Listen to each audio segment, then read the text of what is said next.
Welcome to the show. Always, as always, COVID-19. Let's start with the daily change in new cases. There have been 31 new cases in the state of Texas as of Saturday. 67 and a 7-day average. We have 2.8 million cases, which brings it up down to 1661. 48,831, which almost brings us up to 49,000. In Nueces County, 39,873 plus 31, that brings us over 39,900, with 749 deaths. None have recovered in the state of Texas.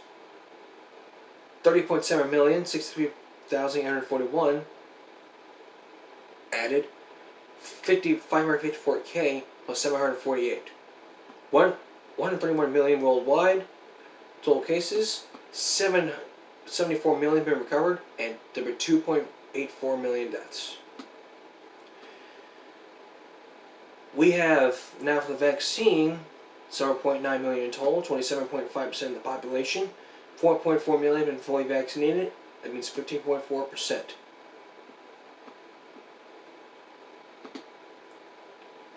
In California, the bridge goes up, the bridge goes down. 2,900 new cases. The daily change. That's the daily change here.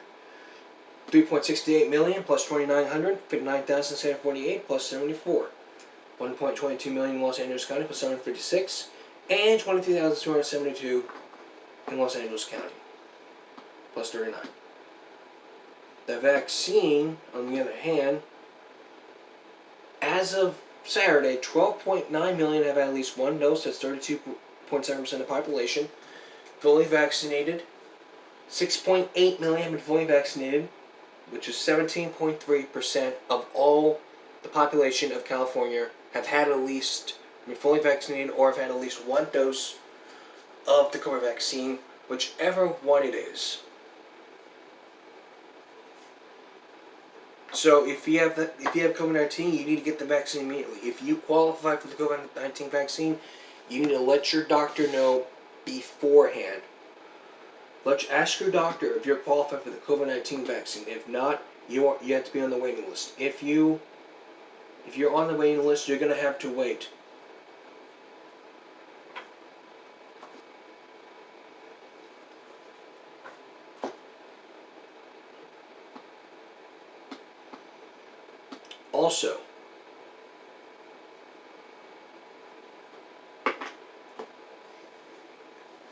Also, don't forget to follow these COVID-19 tips from yours truly.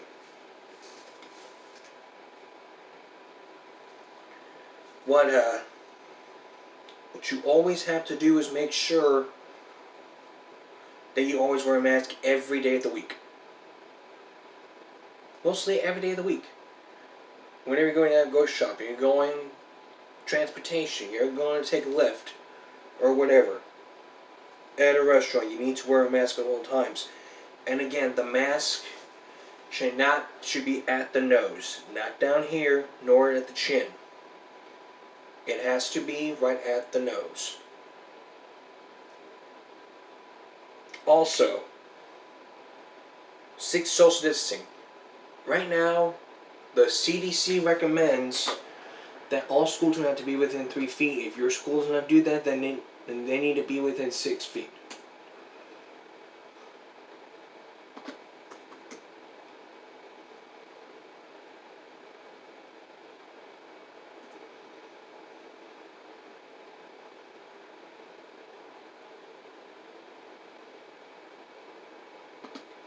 And as for that, the CDC says that if you're fully vaccinated, you can travel to the U.S. without tests or quarantines. People who are fully tested against COVID-19 can travel freely in the U.S. without requiring tests or a self-quarantine period afterwards, as long as they remain masked in planes, buses, trains. That's what they said on Friday.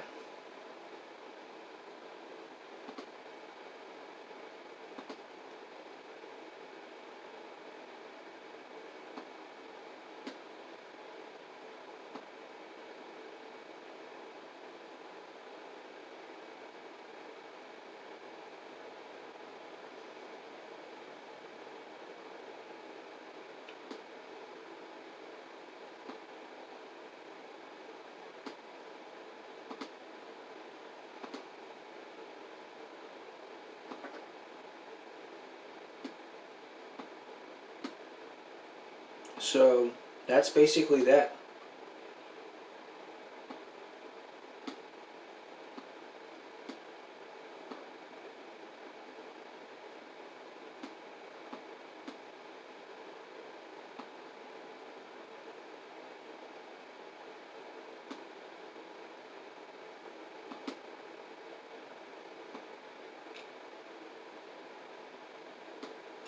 So, the social distancing thing, always. And if you're in school, and as always, disinfect your area even if you're at school. Doesn't take it just takes minutes for you to disinfect your area.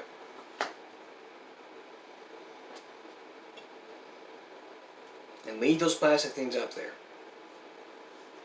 Wash your hands every 30 seconds. Kills germs. It always helps. Make sure you're using soap and water. Water cannot exceed up to 110 degrees. If it exceeds over 110 degrees, you're going to get yourself in a lot of trouble. If you're under 2, you should have a mask. If you have a medical condition, you need to let them know beforehand. They ask you for your medical information. You need to bring that with you at all times. They ask for it. You may have a right not to show it, but they will kick you off the plane. Same thing with the other places.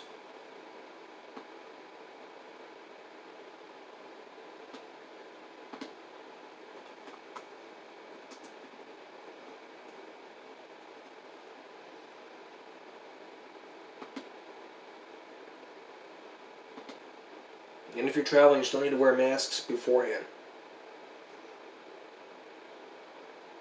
Alright, here's what we're going to have for you later on. Later on this broadcast, we're going to be telling you the latest, we're going to be bringing you the Selena update. It's been 26 years since her death, and we're going to give you we'll get you up to speed of what's been happening. First up, when we return,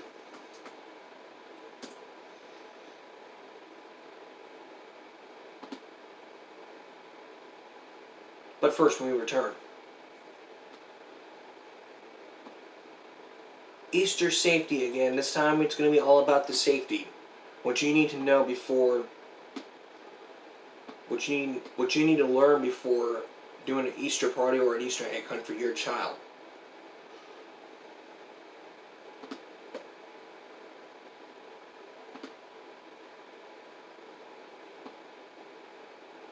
Also,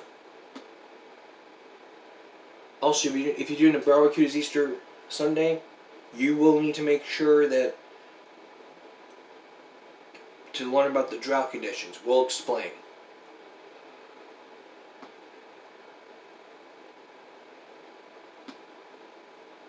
And then later, there's a bill that could ban hypnosis in criminal trials. We'll tell you what you need to know about the hypnosis trials. It's Easter coming up, and with all of that in mind, I thought we would just look back at our safety tips. I thought we would just do our safety break. The whole reason for that is all because these people about social distancing. So what I'm going to do is read you this transcript from CNN by Katia Heder. And then, probably tomorrow, probably on Monday, we'll give you from Dr. Rochelle Walensky.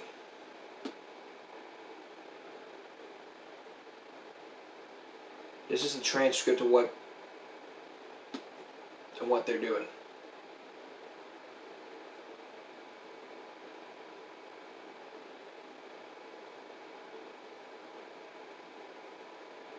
This is her advice. This is the question from CNN. Let's start with the easiest scenario. The Centers for Disease Prevention says that people who are fully vaccinated gather indoors, right? So that's right.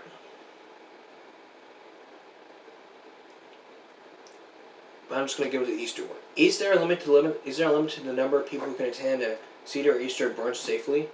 The answer is no. What if those come out not vaccinated because they can't be, for example, what about children?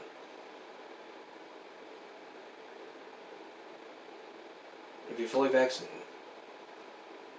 Can kids who are unvaccinated play together? Yes. If they can't maintain 6 foot, they shouldn't ideally wear masks. But enough of what the CNN has to say. Let's go back to the thing I was telling you about from Thomas J. Henry. I mean, I didn't tell you about that. Always practice food safety. Be aware of choking hazards. Color your eggs with dye that is safe for foods. Be aware of food allergies and check for environmental hazards. And as always with these tips, you always have to wear your face mask at all times. Maintain social distancing.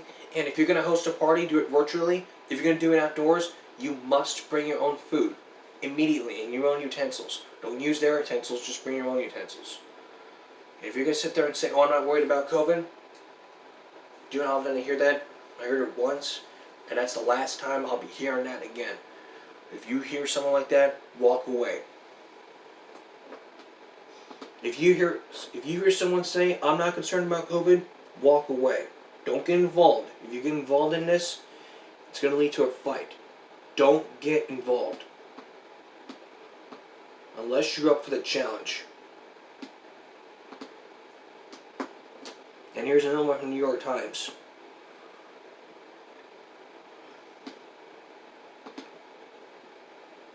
But if you're fully vaccinated, you need to be within at least 6 feet. And if you have, and like I said before the break, if you have a medical condition,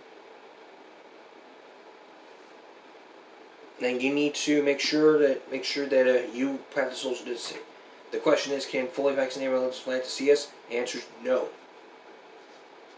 Last week, Dr. Rochelle Walensky, the CDC director, said 10% of people vaccinated were still limiting travel. I mean, you disobey the CDC, then you're going to get yourself a lot of sick.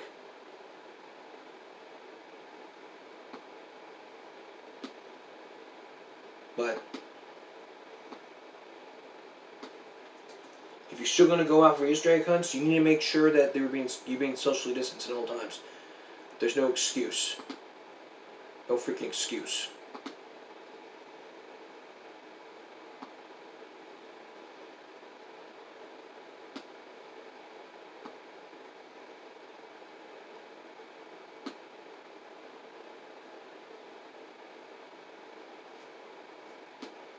Now, here's how churches are handling Easter services in the pandemic. I'm not going to play the full clip because of copyright reasons, but I am going to guide you through it.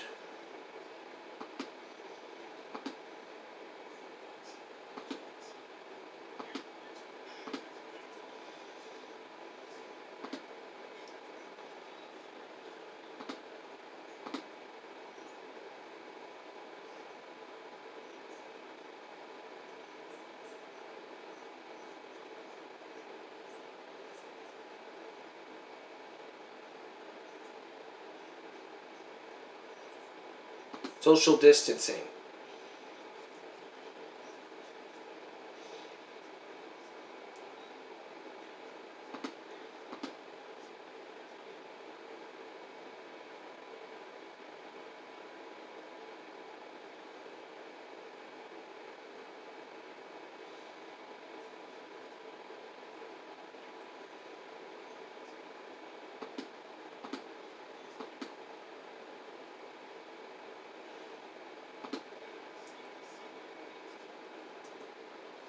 And now the CDC recommends only gather members of your household.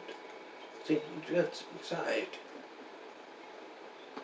Wear a mask and stay 6 feet apart.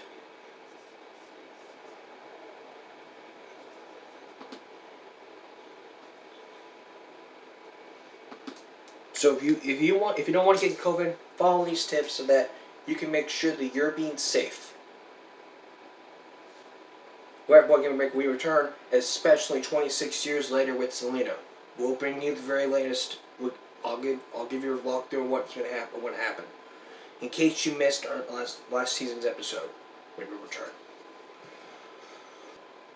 Thank you. Welcome back. It's been 26 years since Selena died at the hands of Yolanda Saldívar. And in case you didn't know, about a year or two ago, last season or 2 seasons ago, we did an episode on One About the Evidence with the shoes and all that kind of stuff. But now this year, since 26 years, the family has now released the video performance back in 1993 here in Corpus, which was 2 years before Yolanda Saldívar shot Selena.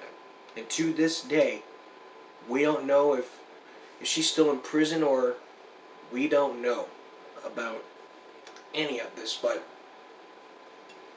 I was born 2 years after the death, so looking at this now and doing this, I think Selena's a legend.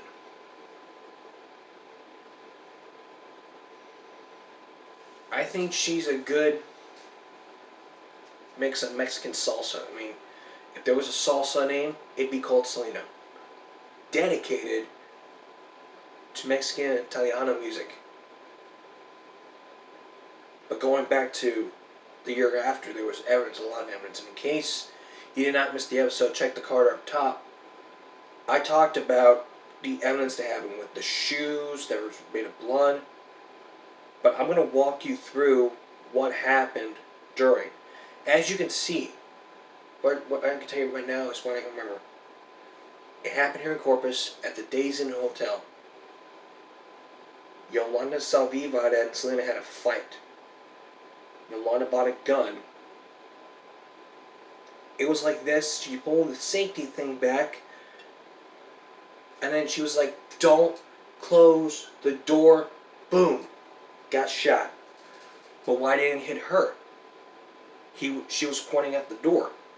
But the thing is, Selena was like right. She was on her. She was on Saldivar's left hand side. So if she would have been pointing, it would have hit the door as a warning shot. But she's been sentenced to years in prison without the possibility of parole. But there was a secret that happened, and there was no secret. If you didn't see 2020's report on what happened, you would have known.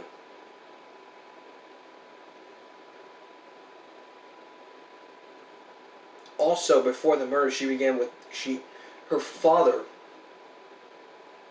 noticed the checks, which I couldn't even remember. Like, how can you not remember if you didn't know about this? Again, like I said, I was born 2 years after the murder.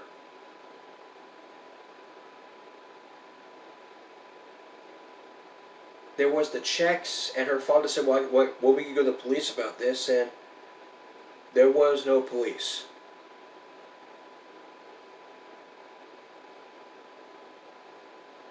There was all the forged checks and stuff. They could go to the police. I mean, that was during when Saldivar wanted to do the fan club.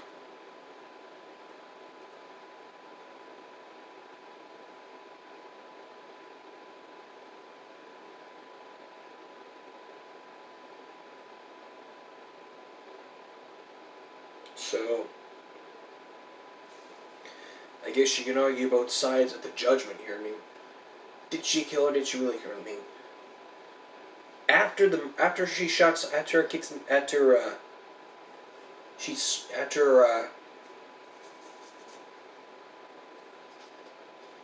was it? After Saldivar shot Selena, she was in the police car for hours until she finally ready to give up. But the police had their guns ready pointed at her. But where she pointed at, no one knows. But this has been years. And if you talk to Yolanda Saldivar 26 years later, she would still tell you the same thing. I did not kill Selena, and my conscience is clear. And this was taken before the Steve Wilkos show. If she failed, then years later, everyone that watched could finally know the truth. Everyone from Corpus will be watching it virtually because of COVID. But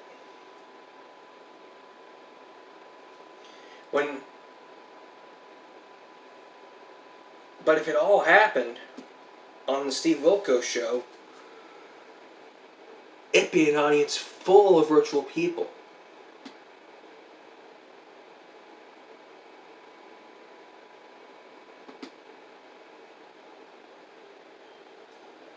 And then a year later, they decided to finally speak out after the death.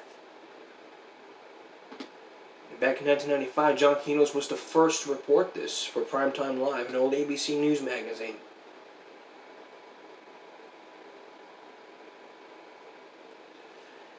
And Chris Perez, who was Selena's husband, says she wanted, her dream was to have the English album. Her clothing line would be a success. So that's basically that's basically the Selena timeline that I construct for this segment. And about a month later,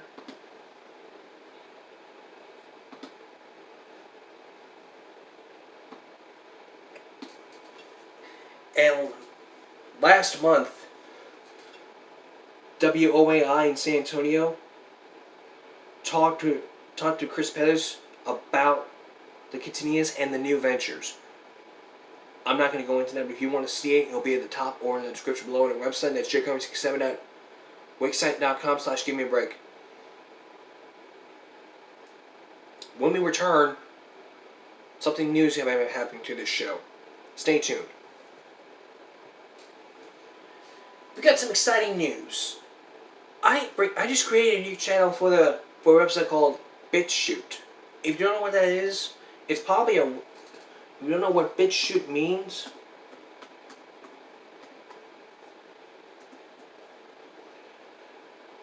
It's a video hosting service known for accommodating far-right individuals, conspiracy theorists, and for hosting hateful content. Now, I'm not hateful. But what I hate most is distraction in schools. That's why I created the show to end distraction in schools for education purposes. And I just created one, and of course the channel name from this is Give Me a Break, which I will put the link in the description below.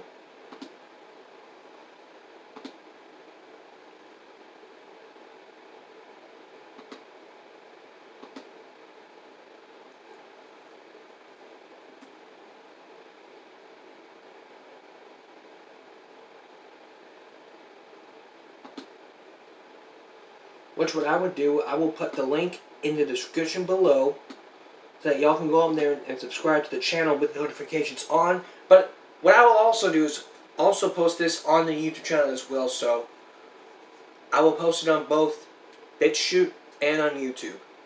For all purposes only. For every single purpose. Non-stop Give Me a Break will happen on both websites. So if you want to check it out, subscribe to me, I'll put the link down in the description below. Make sure you subscribe to that and turn on your notifications. You won't miss a thing, as well as this channel. Subscribe and then turn on your post notifications that you won't miss a damn thing ever that I have to post. But with that, that's all for this Give Me a Break Sunday. Happy Easter, everyone. I'll see you if you Give Me a Break Monday at a regular time. Be sure to check me out on BitChute, Bob Steer YouTube, and BitChute. Have a great night and a happy Easter.